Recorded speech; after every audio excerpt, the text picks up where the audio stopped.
वित्त से प्रेम करने वाले सभी हैमस्टर्स को हेलो। अक्सर हम सुनते हैं कि निवेशक रियल एस्टेट बाजार की ओर आकर्षित हो रहे हैं, लेकिन क्या यह वास्तव में उतना ही लाभदायक है जितना कहा जाता है, और इसे प्रबंधित करना कितना चुनौतीपूर्ण है? खैर, आज के हमारे एपिसोड में हम इस दुनिया के बारे में गहराई से चर्चा करेंगे और उम्मीद है कि रियल एस्टेट को बेहतर तरीके से समझना शुरू करेंगे। विषय पर यह पहला वीडियो आ रहा है, आइए देखते हैं।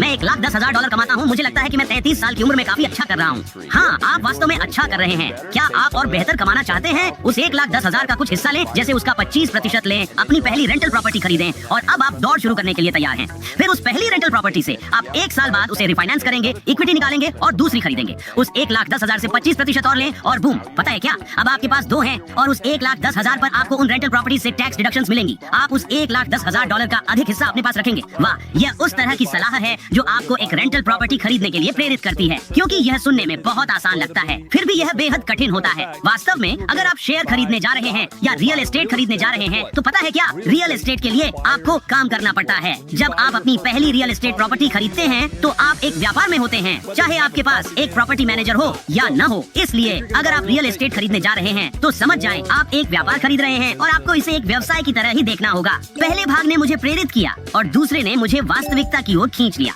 मेरी भावनाओं के साथ और अधिक खेल नहीं। हालांकि हम कुछ महत्वपूर्ण सीखने में सफल रहे, जैसे प्रॉपर्टी रेंट पर देना केवल संपत्ति रखना नहीं है, यह एक व्यवसाय है जिसमें निरंतर ध्यान देने की आवश्यकता होती है। इसे ध्यान में रखें। ठीक है, व्यवसाय के लिए रियल एस्टेट का उपयोग करना एक बात है, लेकिन अपना खुद का घर खरीदना यह पूरी तरह से अलग बात है ना? आइए सुने कि सफल लोगों की इस पर क्या राय है। खुद का घर होना और उसका पूरा भुगतान करना फाइनेंशियल डेटा के 2 मुख्य पहलुओं में से एक है, जो आपको करोड़पति बनने की ओर ले जाएगा, बिना किसी फालतू की बातें किए। बिल्कुल सही बात है, मैं पूरी तरह सहमत हूँ। हालांकि मैं अभी भी जोखिम उठाकर रियल एस्टेट में निवेश कर सकता हूँ, जिसे किराए पर दिया जा सके। आखिरकार मुझे सिर्फ एक सुरंग खोदकर एक बिल से दूसरे बिल तक जाना है, कोई कंस्ट्रक्शन या कंक्रीट की जरूरत नहीं है। हमारे आगामी एपिसोड्स को मिस ना करें ताकि आपकी वित्तीय समझ और मजबूत हो जाए। अगली बार मिलते हैं और याद रखें, हैमस्टर्स ताकतवर होते हैं। हम सब एक साथ हैं और एक दूसरे के लिए है।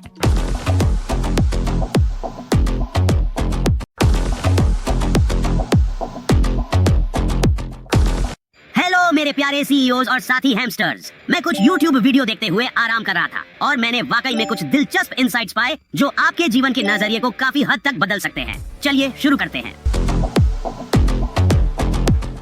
कभी कभी भाई बहन छोटे पैकेज में बड़े प्यार के साथ आपको चौंका देते हैं। इस कहानी में है भाई, प्यार, विश्वासघात, खैर कुछ हद तक, और इतने पैसे कि आप हैमस्टर ट्रीट्स का 1 साल भर का स्टॉक खरीद सकें। चलिए हम इस भावुक पहिए पर एक साथ घूमते हैं। क्या कहते हैं?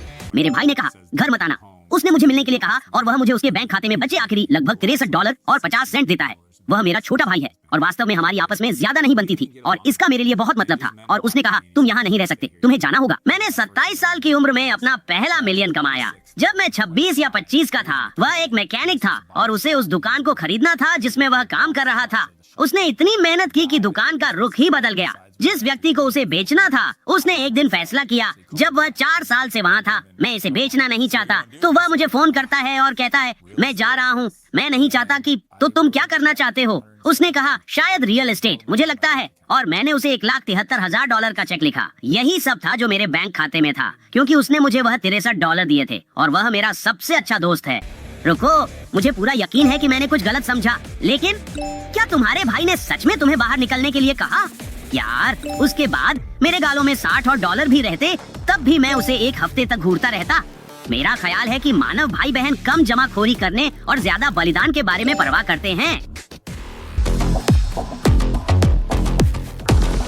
यदि आपने कभी ऐसा महसूस किया है कि आप दौड़ रहे हैं लेकिन कहीं पहुंच नहीं रहे हैं, तो शायद समस्या पहिए में नहीं है, बल्कि उस छोटे से दिमाग में जो कुछ चल रहा है उसमें है। यह वीडियो इस बात के बारे में है कि हम खुद को कैसे देखते हैं, और मुझ पर विश्वास कीजिए, हम सभी अपनी सोच से कहीं अधिक मूल्यवान हैं। एक नकारात्मक सोच वाला व्यक्ति दुनिया को अपने पूर्वाग्रहों के अनुसार ढालने का कोई न कोई तरीका ढूंढ लेगा। सही कहा। तो अगर आप किसी स्थिति में जाते हैं इस दृढ़ता के साथ कि आप अप्रिय, अवांछित, हारा हुआ, दोषपूर्ण, अपर्याप्त हैं, तो आप वास्तविकता को इस तरह तोड़ मरोड़ कर पेश करने में सक्षम होंगे जिससे यह आपकी पहले से मौजूद धारणा में फिट हो जाए। बिल्कुल सही। तो अगर मुझे लगता है कि मैं एक उदास, बिना स्नैक्स वाला हैमस्टर हूँ, तो ब्रह्मांड सुनिश्चित कर देगा कि मैं कभी और स्नैक्स ना देखूं। और अब मुझे अपने विचारों को पूरी तरह से साफ सुथरा रखना होगा। मेरा मतलब है, क्या आप कभी सोच सकते हैं कि घंटों एक ही पिंजरे में फंसे रहने के बाद सकारात्मक रहना कितना मुश्किल होता है? लेकिन अगर थोड़ा सा मानसिक नजरिया बदलने से ज्यादा ट्रीट्स मिल सकते हैं तो शायद इसे अपग्रेड करने का समय आ गया है। क्या आपको याद है ये सारे नीपो बेबीज जो अपनी मिडिल क्लास परवरिश का दावा करते थे? लगता है ये सच में 2 कदम आगे हैं। वैज्ञानिकों ने खोज की है कि आपने अपना पिंजरा कहाँ लगाया है, यह आपके जीवन में बाद में आपके पास कितने पैसे होंगे उसको प्रभावित कर सकता है। आइए जानें कैसे आपके पड़ोसी आपके लिए अधिक स्नैक्स इकट्ठा करने का गुप्त हथियार हो सकते हैं।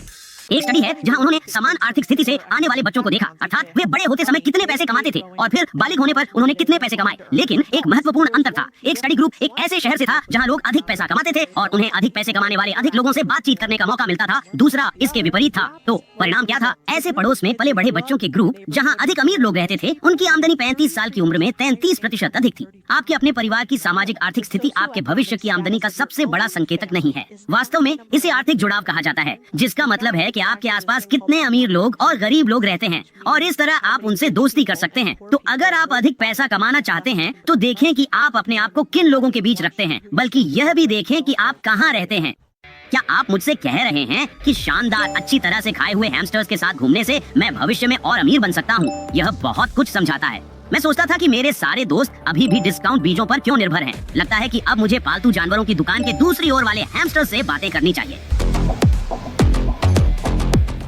ठीक है, मुझे समझ में आ गया। अमीर बनने के लिए आपको उस जगह घर खरीदना होगा जहां अमीर लोग रहते हैं। लेकिन आपके लिए एक सवाल है, एक हैमस्टर जिसके पास क्रेडिट स्कोर नहीं है, वो मॉर्गेज कैसे प्राप्त करता है, या कम से कम एक छोटी कार कैसे प्राप्त करता है? रुको, हैमस्टर गाड़ी नहीं चलाते। अरे खैर चलो, एक इंसान के लिए बताओ। मुझे लगता है कि यह व्यक्ति हमारी मदद कर सकता है। कोई क्रेडिट कार्ड नहीं, जैसे कि 0 क्रेडिट कार्ड। आप कार कैसे किराए पर लेते हैं? आप क्रेडिट कैसे बनाते हैं? आप ऐसी जिंदगी कैसे जीते हैं जिसमें आपके पास क्रेडिट भी नहीं है? क्रेडिट बनाने का सिर्फ एक कारण होता है और वो है पैसे उधार लेना। यदि आप पैसे उधार लेने की योजना नहीं बनाते हैं तो आपको क्रेडिट बनाने की जरूरत नहीं है। लेकिन एक मॉर्गेज के बारे में क्या? खैर, आप 0 क्रेडिट स्कोर के साथ मैनुअल अंडरराइटिंग के माध्यम से एक मॉर्गेज प्राप्त कर सकते हैं। मैनुअल अंडरराइटिंग क्या है? मैनुअल अंडरराइटिंग वह तरीका है जैसे मॉर्गेजेस किए जाते थे जब मैं 1978 में रियल एस्टेट बिजनेस में आया था। वे वास्तव में इंसान को देखते हैं और पूछते हैं क्या आपकी नौकरी है। वे नौकरी की पुष्टि करते हैं। आपकी आय क्या है? वे आपकी नौकरी देने वाले से आपकी आय की पुष्टि करते हैं, आपके डिपॉजिट की पुष्टि करते हैं और इस प्रकार हम पता लगाते हैं कि आपके पास बैंक में डाउन पेमेंट के लिए पैसा है या नहीं। वे वास्तव में डॉक्यूमेंट्स को जांचते हैं और साबित करते हैं कि व्यक्ति आर्थिक रूप से घर खरीदने में सक्षम है। आप इसे 0 क्रेडिट कार्ड स्कोर के साथ कर सकते हैं। तो क्या आपको बस पुराने तरीके से चीजें करने पर क्रेडिट स्कोर की जरूरत नहीं है? मैनुअल अंडरराइटिंग सुनने में ऐसा लगता है जैसे मेरी परदादी हैमस्टर कतार में अतिरिक्त बिस्तर पाने के लिए करती थीं। देखिए, मैं तो हमेशा पुराने अंदाज के लिए तैयार हूँ और अगर यह मुझे मेरे सुरंगों के लिए अधिक जगह वाले घर में ले जाता है तो शायद मैं इसे आजमाने की सोचूं। मेरे साथ ये ज्ञान भरी चीजें देखने के लिए धन्यवाद और जानकारी के लिए लाइक करना, सब्सक्राइब करना ना भूलें और अगले वीडियो में मिलते हैं। और याद रखें, हैमस्टर्स ताकतवर होते हैं। हम सब एक साथ हैं और एक दूसरे के लिए है। फिर मिलेंगे।